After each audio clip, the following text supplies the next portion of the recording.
Hello and welcome. I'm Zilla, and this is my Athenaeum.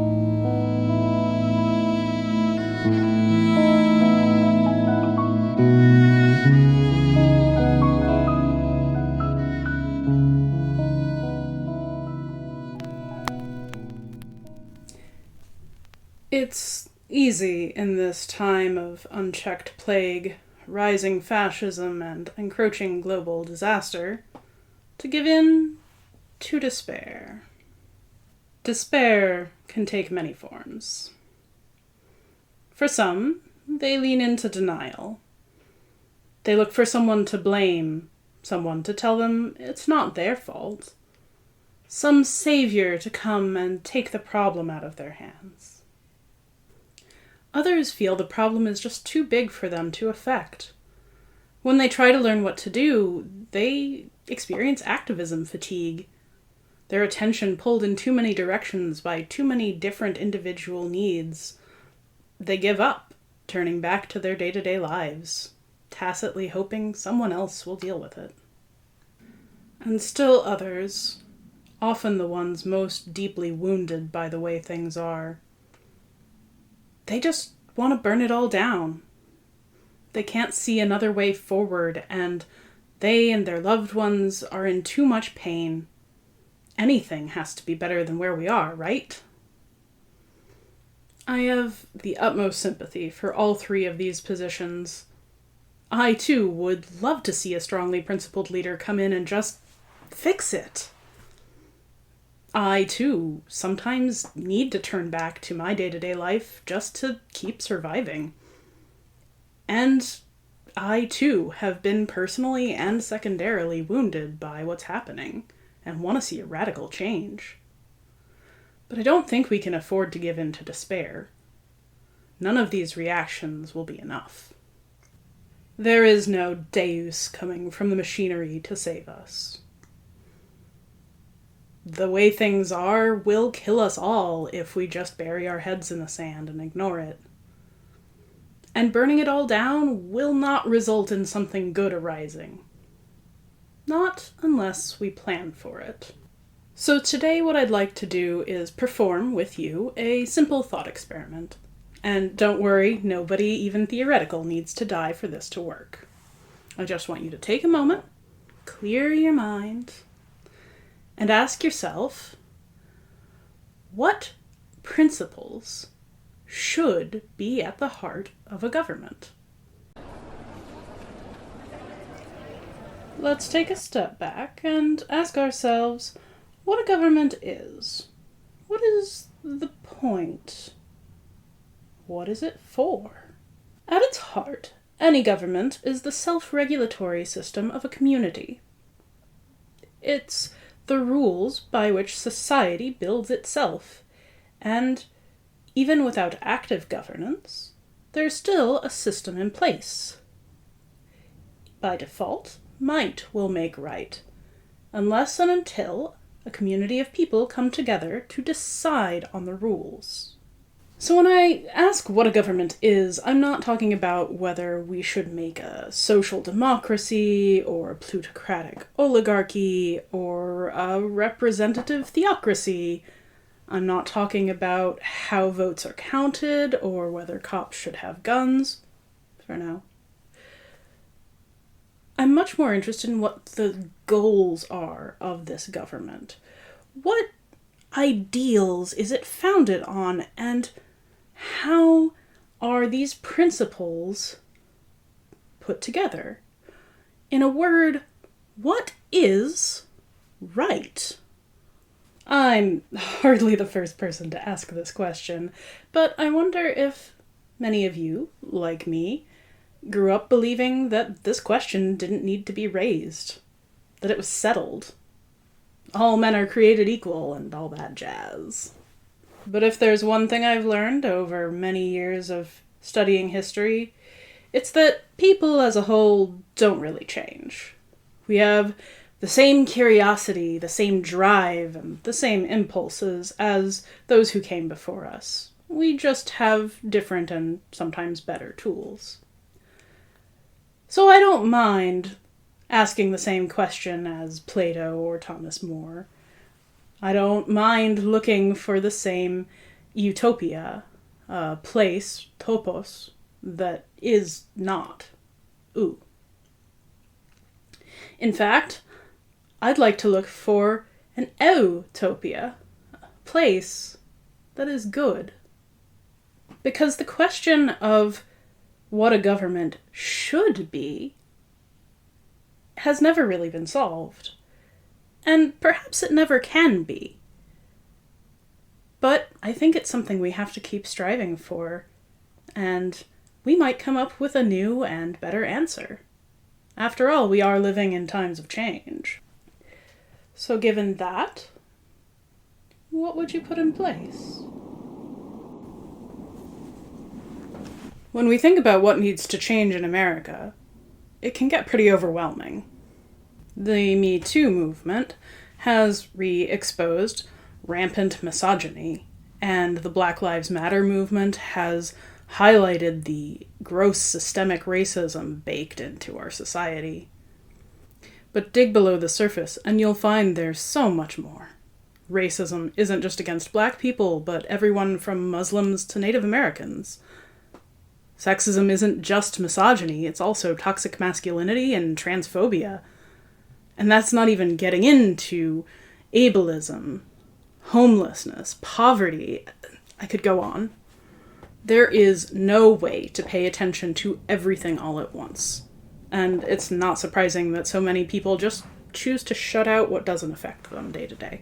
But all of these things intersect, and at that intersection, there is one core message. Be excellent to each other. But don't mistake simplicity for ease. If all we needed to do was get the world to play Kumbaya in C major, we'd have done that by now. But this intersection does imply a core philosophy that I would want to be at the heart of any new government. That every human, indeed, if we should ever find others, every sentient and sapient being, has the innate right to life, liberty, and the means to better either, so long as it does not infringe upon the life or liberty of another. But wait, you might say, isn't that more or less what we already have? Well, yes and no. One major problem with the American Declaration of Independence and Constitution is that they were exclusionary, sometimes deliberately and other times not so much. We can and have gradually changed these documents to reflect our evolving sense of who is worthy and equal, but there is still a big difference between an ethos intended to protect able, adult, cis, male, straight, white, rich, slave-owning men, and one intended to protect everyone. My list of inalienable rights, as it were, is pretty similar to what we have now, but it's a little more specific, and there's going to need to be some reinforcement. That list of 3 has a fairly long history. Jefferson reportedly took his wording from the philosopher John Locke, who wrote that man was given by nature the right to life, liberty, and estate, or property. Nor is it coincidence that the French Revolutionary motto was liberté, égalité, fraternité. These qualities of liberty, equality, and brotherhood spoke to something very deep in the French people, such that when they kicked out Robespierre and everything he imposed upon them, like the fantastical revolutionary calendar, they kept these words. Locke was deeply influential on both the American and French revolutions, and those revolutionaries had a lot in common. Interestingly, though, while both took Locke's list of 3, they did alter it, and principally with the removal of property. When you look at wealth inequality and what a major role that played in the revolutions, it's not hard to see why. So it's not surprising that my own list is so similar. Life, which cannot be conquered or controlled by the state. Liberty, movement and growth and freedom. And the means to better either. The education to know what your options are. The health care to provide a stable baseline. and the financial support to be able to choose freely and without coercion. And importantly, all of it to the extent that it does not impinge on other people's rights. Your life cannot come at the cost of someone else's autonomy. Your education cannot come at the cost of someone else's life. Your autonomy cannot come at the cost of someone else's poverty. We must be excellent to each other. If we're going to rebuild, that's where everything has to come from. Our policies, our enforcement, our decisions must spring from that ethical basis. Now that I know what my ethical basis is, I've come up with a set of 6 principles that I think flow naturally from it. 1. All people are equally worthy and deserve equitable treatment. 2. All people must be free to choose their own lives and expressions, unless their choices and expressions impinge on the rights of others. 3. All people must be provided with the resources and education to make independent lives and choices. 4. Too much power must not be allowed to accrue to any one person or group. 5. Our policies must be guided by expert advice. 6. We must live within the world. We are neither exempt from the consequences of history, nor absolved from the impact of our actions upon the future. Principles 1 through 3 are more complete expressions of the foundational ethic, but principles 4 through 6 deserve a bit more explanation. Principle 4, don't let too much power accrue in any one person or group, derives from the first principle. If we are really and truly all equal, then no one should have power in an inherent hierarchy. At the same time, we will need enough structure that there's somebody to run the country and make sure that people are being treated fairly, and not simply by the default.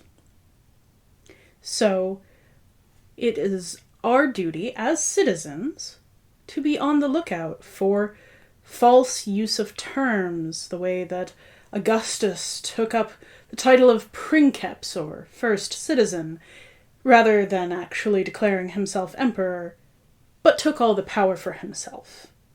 We can't allow that to happen, not if we're to remain equal and free. This will be tricky to pull off, and may not be entirely possible. But the more checks and balances that are built in, the more that people understand that it is their duty to be on the lookout for anyone acquiring too much power, the safer it will be for everyone involved.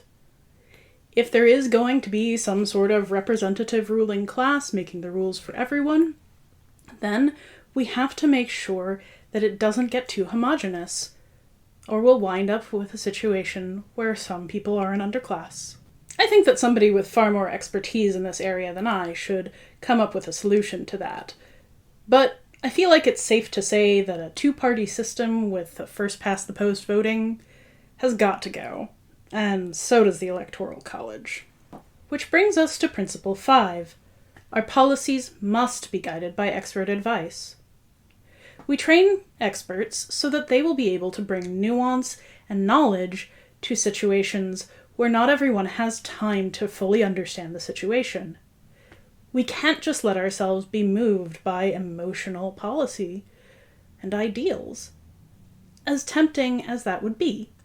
For instance, everybody wants to help people who are victims of trafficking, but without asking for expert advice, the policies created to help sex trafficking victims often make their lives much more dangerous, and sex workers who aren't trafficked get caught up in the crossfire. Principle 6 is that we live within the world, and that feels like it ought to be a tautological statement, and yet I find that so many people and groups just want to pretend that the past doesn't affect us, that we can keep ourselves safe by isolation, whether geographically or temporally. But we can't escape the past. For an American example, People like to talk about slavery as if it's a thing of the past, it's over long ago, and has no impact on us now. But even putting aside the quite reasonable request for reparations from their descendants, there is still slavery in the US. In our prisons, for example. This year, California's now annual wildfires burned hotter than ever because we couldn't use prisoners as firefighters due to the pandemic. And that's not even getting in to the people who are sex trafficked but can't report because of the penalty they might face under the law, or the influx of foreign domestic workers who are often immigrants with no paperwork. And when it comes to America's past, that's just the tip of the iceberg. Native American genocides, Holocaust victims turned away, Central and South American countries destabilized by political assassination and weapon sales. Well, we'd like to pretend that these things don't exist in the present or sometimes even in the past. But they do. They're always with us. And even if we weren't there, and even if our ancestors weren't there, we live in a society shaped by them. And now more than ever, we're accountable to our neighbors, too. Let's just look at the low-hanging fruit of COVID-19. America's incompetent response to this pandemic has meant that the world's borders are closed to us. No matter how much money we might bring, or how well-meaning the traveler might be, nobody wants to let someone in who might get people killed. And then there's the future. Did I mention that the fires on the West Coast are annual now? Some places this summer the smoke was so thick it blocked out the sun. The hurricanes are getting worse year after year, flooding large cities like Houston. And it wasn't that long ago that the entire continent of Australia was lit ablaze. Fire, flood, plague, it's no wonder the children are furious.